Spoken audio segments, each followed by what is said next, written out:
exigencias del seguimiento para Él. Nos decía, el que salve su vida la perderá, y el que la pierda por mí la salvará. Esa frase es clave en la lectura del Evangelio. El que la pierda por mí es la causa de Cristo, no el que la pierda absurda, tontamente, no. El que la pierda por mí. El que no toma su cruz y me sigue, no es digno de mí. Otra vez el tema del dolor. Ya al tocar la figura de Pedro y Pablo, solamente quiero recordarles que en épocas pasadas a la iglesia se le criticó mucho porque parecía que promovía una cultura del dolor, de la muerte, como que la iglesia católica justificaba el sufrimiento humano y daba así pie a que otras ideologías dominantes hicieran daño a la humanidad, como que la iglesia justificaba la pobreza, la miseria, la misma muerte, pensando solo en la vida eterna. Y ya estamos dejando claro que Dios nos ha creado porque nos ama y porque nos quiere felices en este mundo, y que desde este mundo nosotros hemos de conquistar vida eterna, con un estilo de vida que nos ha propuesto Jesús, que es la esencia de su mensaje, un estilo nuevo de relacionarnos unos con otros, teniendo, como hace 8 días también ya se dijo, a un Dios como un Padre amoroso. Muy bien, Padre. Nos va quedando claro pues el verdadero sentido, hermanos, de este sufrimiento, de este dolor, cuestiones que son inevitables en la vida, pero no es algo que la iglesia proponga, como ya lo hemos estado mencionando, quizá muy repetidamente, el dolor por dolor, sufrimiento por sufrimiento, y que por eso otras ideologías sean más atractivas, precisamente porque proponen una vida muy diferente. Sin embargo, la lectura que nos acaba de hacer el Padre, el hecho de poder dar la vida por las otras personas, el hecho de poder hacer algo por los demás, decía Jesús en Juan 15:13, dar la vida por los amigos, ¿sí? Pero con esta perspectiva, dar la vida por Cristo, por su Evangelio, como forma y verdad de nuestro verdadero ser, ¿sí? Porque eso es lo que hace un cristiano, eso es lo que hace una persona que busca trascender su vida. Si nosotros queremos vivir en esta vida materialista, en esta vida que, miren, todas las personas se dan cuenta, el amor no da la felicidad, el dinero no da la felicidad, lo material no da la felicidad, ¿sí? Y hoy lo que nosotros estamos proponiendo, lo que la iglesia propone, es que seamos capaces de evitar esto de lo que nos hablabas, Juan Pablo, evitar este hedonismo, este egoísmo, ¿sí? Donde la persona se centra en sus propias necesidades, en sus propias preocupaciones, en sus caprichos, donde la persona está preocupada por satisfacer todos sus deseos. Imagínense, a la larga nosotros sabemos que todo esto trae consecuencias, porque nada de esto te va a dar la verdadera felicidad. ¿De acuerdo? Claro que sí, Marco. Y pues en estos dos apóstoles, Pedro y Pablo, pues tenemos un ejemplo claro, como ellos, bien lo dijo Jesús, eran del mundo, pero no pertenecían al mundo, no se dejaban llevar por los criterios del mundo. Ellos pensaron más en la trascendencia, pensaron más en esta donación de sí mismos, más que en otro tipo de cosas que no los llevaría a la verdadera felicidad, como bien has mencionado. Por ejemplo, pues tenemos que Pedro, pues contestando algunas de las preguntas que les hicimos al inicio, ya que no quieren participar, pues Pedro era pescador de oficio, y resulta que en alguna ocasión pues Jesús lo ve precisamente cerca del mar de Galilea, cerca del lago de Galilea, y le dice: Pedro, sígueme, desde ahora serás pescador de hombres. Mateo 4:19. Miren, les vamos dando cita para que ustedes las puedan buscar y descubrir por ustedes mismos todo esto que estamos comentando. Entonces vemos cómo Pedro pues deja todo ¿Por seguir a Jesús? Por seguir a Jesús. ¿Qué comentan en la red? Antes de continuar con este tema muy interesante, por aquí tengo un mensaje, dice, en los Colosenses nos habla San Pablo de la alegría, del dolor, y no se pone triste al vivir la pasión de Cristo. Nosotros, dice Colosenses 1:24, y Dios nos da la felicidad cuando uno se llena de vivir la pasión de Cristo.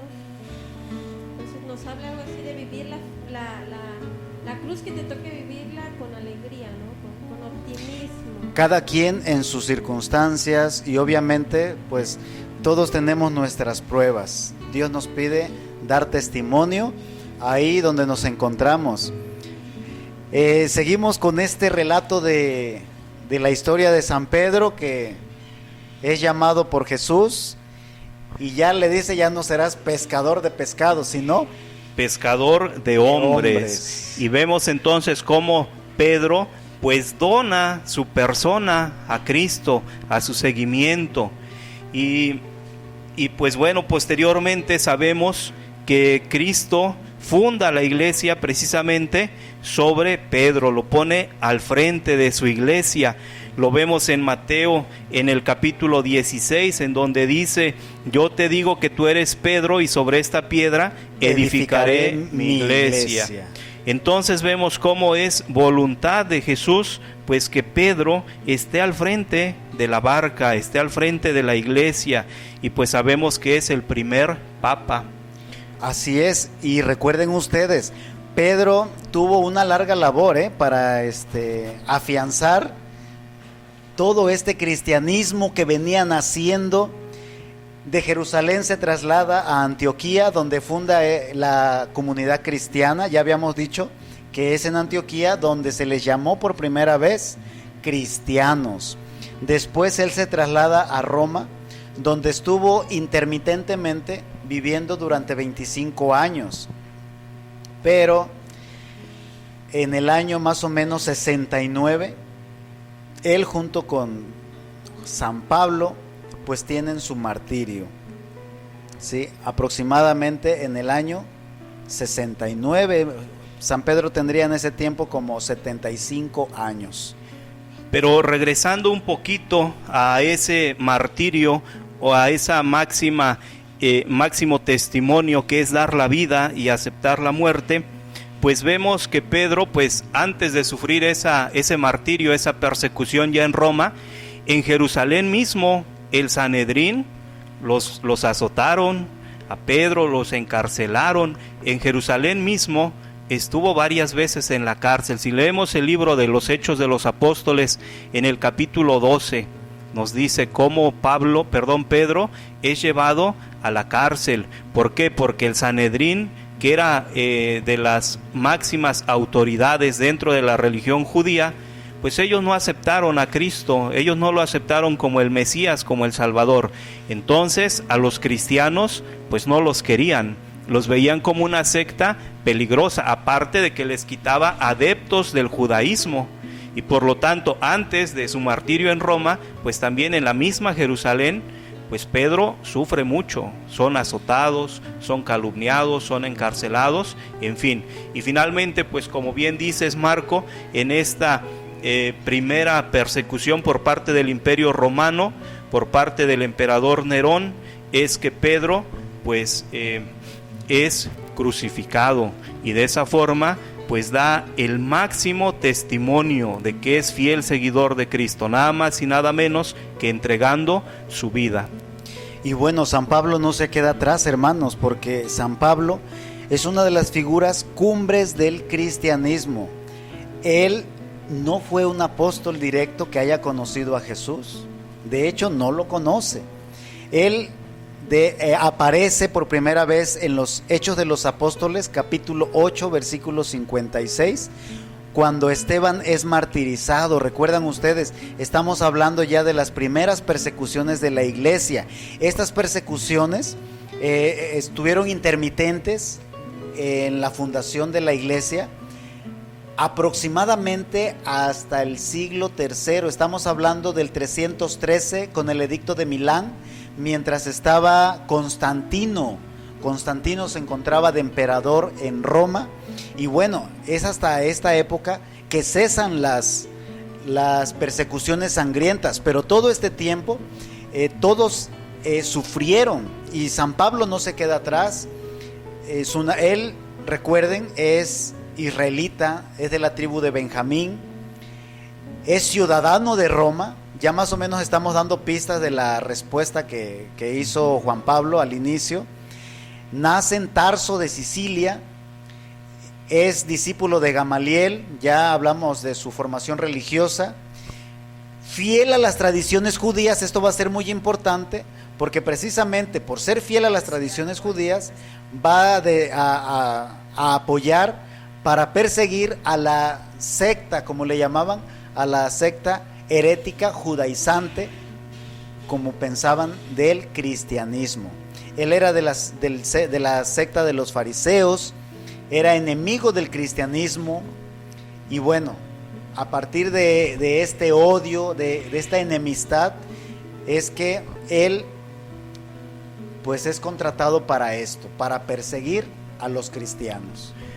Claro que sí, Marco, pues ya bien lo dijiste, nace en Tarso, que era capital de una provincia romana, y por lo tanto él tenía la ciudadanía romana, pero se va a Jerusalén precisamente para estudiar y formarse como fariseo. Y pues llama mucho la atención esto del martirio de Esteban, que es en donde aparece por primera vez Pablo en el libro de los Hechos de los Apóstoles. Pero pues hay que dejar en claro, a Esteban, pues quienes los martirizan son los judíos mismos, es el Sanedrín, es la autoridad judía. Y sin embargo, dice el libro de los Hechos de los Apóstoles, y dejaron sus ropas de Esteban junto a un joven llamado Saulo.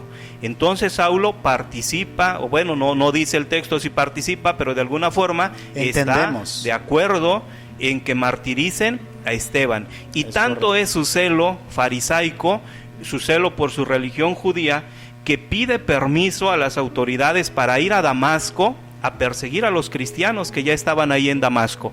¿Y qué sucede en el camino, Marco? Va de camino a Damasco, ¿y qué le pasa a Pablo? En Damasco es donde él tiene esta revelación de Jesús, ¿sí? Donde él escucha, ¿por qué me persigues? ¿No? Y es precisamente aquí donde nosotros podemos encontrar ya la conversión de San Pablo, en este acontecimiento en su vida, que de alguna manera va a hacer que San Pablo empiece un largo camino de conversión, diría yo, porque después se va a perder. Después de este acontecimiento, aproximadamente unos 3 años, se dice que anduvo en el desierto, ¿sí? Pero después de esta preparación larga, es cuando él viene y se lanza con todo, ¿sí? De tal manera que una vez que esto pasa, Bernabé lo presenta a la comunidad cristiana, ¿sí?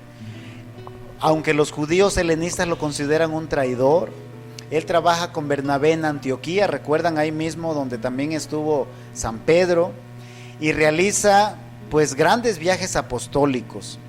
Ya se nos está acabando el tiempo, mencionamos estos viajes muy rápidamente, ¿sí? 3 viajes apostólicos a Chipre, también se va con Silas en el segundo viaje apostólico, donde hacen un recorrido por las mismas iglesias que ya habían fundado en toda esta región, y se dice que también viajó a España, donde él lleva también esta palabra de Dios, y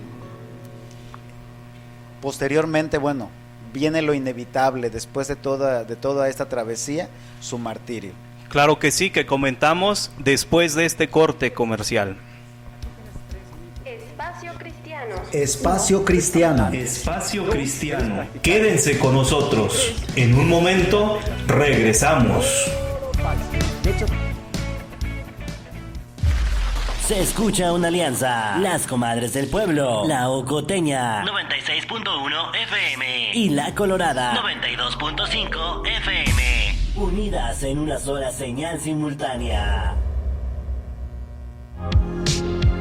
Boutique Zig, el último grito de la moda. Tiene para ti ropa para dama, caballero y niños en marcas como Levi's, Goga, Bershka, Zara,